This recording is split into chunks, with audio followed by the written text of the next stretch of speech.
start. This vent is opened.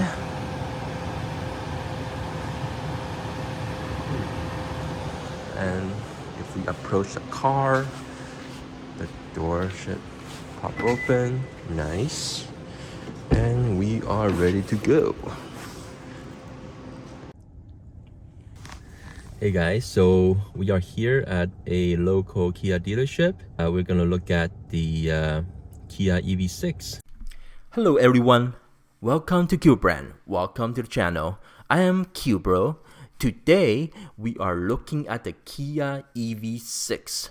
This is a brand new electric car coming from the Kia brand, which uses the same electric car platform as the Hyundai Ioniq 5.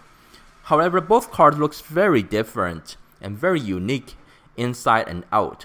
The Ioniq 5 looks very retro with the pixel lightings, and yet it's still very futuristic. On the other hand, the EV6, when you look at it, it looks like a regular gas car.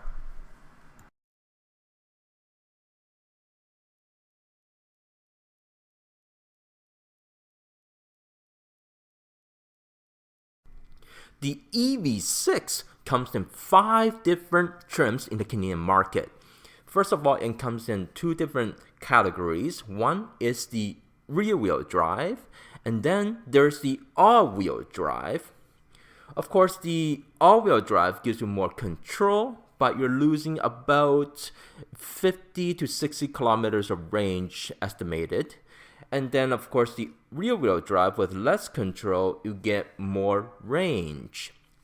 So the price of the car starts from $44,995, and it can go up to $61,995. Depending on where you live in Canada, at least in Ontario, you get $5,000 EV rebates. When you're getting an EV, one of the first things that you think about is the range. How far does the car go? How often do I need to charge it? Right? There is definitely the range anxiety. And where can I find these chargers? And how much is the charger at home? How much does it cost to install it? All that jazz, right? So for this car, the standard range gives us about 373 kilometers. And if you go for the rear-wheel drive long range, you can get about 499 kilometers. So keep in mind, these are all estimated ranges. It really depends on how you drive as a driver, right? If you want to go fast all the time or just lay back, and then you have to look at the terrain of the road you're driving at, and how often you use the heating and cooling system, all that. You have to take all that into consideration. And of course, when you're getting the all-wheel drive, even for the long range, it will go down to 441 kilometers just based on the fact that car is heavier due to more components. So when we talk about EV charging, we want to keep in mind that in most cases, we do not want to charge the electric car to 100%. When you do, the battery does not last as long. So generally speaking, they recommend 80 to 90%, so the battery lasts longer. There are 3 levels of charging. There's level 1, 2, and 3. 3 being the fastest. Level 1 is when you plug it into one of those home outlets at 120 volts. Normally, it would take you about 70 hours to reach full charge. Level 2, this is the 240 volts. This is when you install the EVSE, which stands for Electric Vehicle Supply Equipment. These ones, there's various prices, but you can find one maybe from the low $800. And then, of course, it's the installation fee from certified electricians. So all in all, level 2 chargers being installed at home may run you up to $2,000 Canadian. And then there's the level 3 fast charge. These are the chargers found outside of the home. Hyundai and Kia, they advertise that under ideal conditions from 10 to 80%, it can take you only 18 minutes to reach that charge if you can find that 350 kilowatts charger. But if you find one that's 50 kilowatts, then it will take you about 70 minutes to reach 80%. So here's the remote for the EV6. It's a regular remote. You have the usual stuff, except it has some cool features. On the side, there's the lock button, there's the unlock button, there's the trunk release, there's the panic button. So there's nothing fancy about this remote, but there's one cool feature. On one side of the remote, you will see P with arrows up and down. When you do press on these buttons, the car can move forward and backward. So in cases where there is a tight parking spot, you can get out the car and then remotely control the car. The EV6 and Ioniq 5 use the same platform to build their electric cars. However, when you're inside the EV6, you feel different. It is sporty and futuristic. Looking at the panel that controls the heating and cooling, and then the radio, the EV6 gives us a very futuristic feel to it. At the same time, can be complicated. This may not appeal to all users. It is definitely a smart way to fit all those controls in one panel. So for example, when you press on that fan icon, all those heating and cooling controls will come up on the panel. And then when you press on the paper airplane or the arrow up icon, all those media controls will come out. So it really depends on your personal preference. Like the Ioniq 5, the EV6 have the 12.3-inch touchscreen. It arranges in a panoramic style. The left side has the gauge cluster, and on the right side have the 12.3-inch touchscreen. One of the upgrades of the EV6 over the Ioniq 5 is the USB-C ports. In the front, there are 3 USB-C ports compared to the USB-A ports only present in the Ioniq 5. And for the center console itself, it is fixed in place, unlike the Ioniq 5 where you can move back and forth. The center console itself is also very creatively placed. You can easily rest your arm on it while you're driving, and there is a space for you to put your personal belongings. On the center console itself, you'll see some very convenient buttons laid out. Actually, these are not buttons, these are touch-sensitive buttons, and they control the seat warmers, the steering wheel heat, so they can be very helpful during the winter time. Another cool feature that the EV6 have is the 360 surround view camera.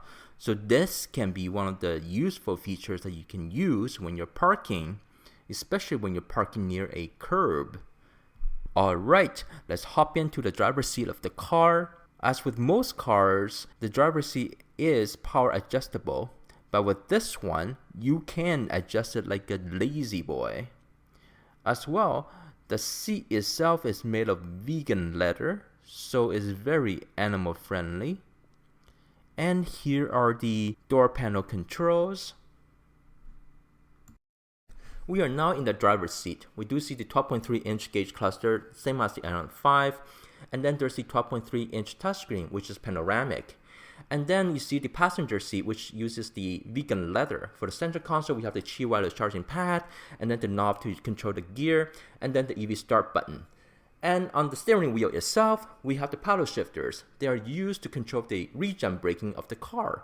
For the left side, we can increase the regen braking, and on the right side, we can lower the regen braking. For the steering wheel itself, also it has the drive mode button, very easy for the thumb to reach. To change the gear of the car is very simple. We have this huge knob on the center console. All you need to do is press down on the brake pad and then turn the knob left or right to select the gear that you want. Right now we are parked, so we see that P letter on the gauge cluster. As you are selecting a gear, you will see the letters being lit up to tell you which gear you have. So as you turn the knob to the right, D will be lit up, tell you you are in drive. Turn it to the left, R for reverse, and you see the reverse cam coming on. And in the center, we have N for neutral, and then for parking, just press down on P. The steering wheel layout is the reverse of the Ioniq 5. We have the volume control on the right and then the cruise control on the left. On the bottom there's the drive mode. You press on it, you get the different mode. Eco, normal, sport, and then hold it down, you get the snow mode. The gauge cluster itself is very similar to the Ioniq 5. There's not much to see here. On the left, you see the speed. On the right, there's the range. It doesn't show the song that you're playing though. It may bother some users here. The steering wheel itself, it has the Kia badge, and then there are some nice stitchings. The EV6 have a long wheelbase, 2.9 meters long. That means the front of the car and the back of the car have lots of room. The car also uses the E-GMP platform, meaning the floor of the car will be flat. When you enter the car, you will find lots of real estate for your head and your legs. Unless you are Yao Ming, you'll find the car to be very roomy for you. With 690 liters of cargo space, you will have plenty of room for your groceries and pack up for your trips. However, with the sloping design, you may have some issues with boxy items. In this bag, we do have the level 1 charging cable. Of course, you won't be using this to charge the car because it will take hours and hours. To the right here, you will see an access panel to get access to the charging port in case the charging port does not open. That's also present on the Ioniq 5. Here is the charging port for the EV6. Not available for the Ioniq 5 is the latch you see here. You pull on this latch, the second row seat should fold down, flat, and that will give you more room for your carrying capacity. Also back here, you'll find a 12-volt power supply.